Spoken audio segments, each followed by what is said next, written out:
lisons le texte de la Torah écrite, ce texte n'est pas beaucoup plus explicite. Nous observons qu'Isaac n'a pas été tué et qu'un bélier a été offert à sa place. Mais curieusement, lorsque nous lisons les enseignements de Rabbi Yeshua, il est rapporté dans ses enseignements que le fils d'Abraham, Isaac, serait mort. Lisons Hébreux chapitre 11, le verset 17 à 19. Bon, ici, ça veut dire qu'il a fait quoi? Il a tué. N'est-ce pas? Or, là-bas, on dira que il y a eu un bélier qui était donné à sa place. Mais ici, l'enseignement de Yeshua nous révèle qu'il a été offert, il a été effectivement exécuté, il a été sacrifié, et Dieu, qui est le Dieu qui réveille même les morts, l'a donc relevé de la mort, et plus tard après, Abraham l'a retrouvé. Mais il a dit dans le livre de Midrash, et qui nous révèle les choses qui sont réellement passées. Lorsque la lame atteignit le cou d'Isaac, son âme s'envola et sortit.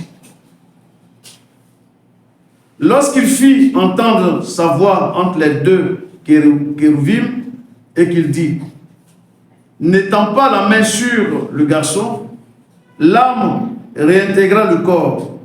Abraham le délia et Isaac s'est mis debout sur ses pieds.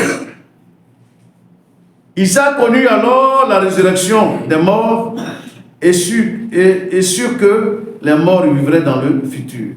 À ce moment-là, il ouvrit la bouche et dit, tu es source de bénédiction, tu fais revivre les morts. En fait, pour dire que lorsque Hachem te demande quelque chose qui est apparemment difficile pour toi, il faut savoir qu'il y a une résurrection.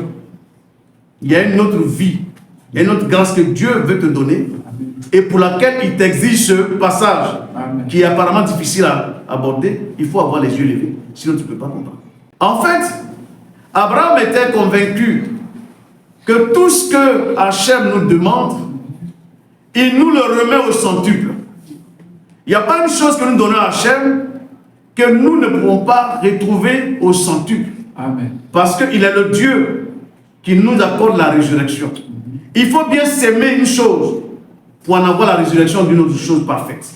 Pour dire que tout fruit s'aimer dans la justice et dans la vérité de Dieu, nous retrouvons cela dans un élan de bonheur et de bénédiction.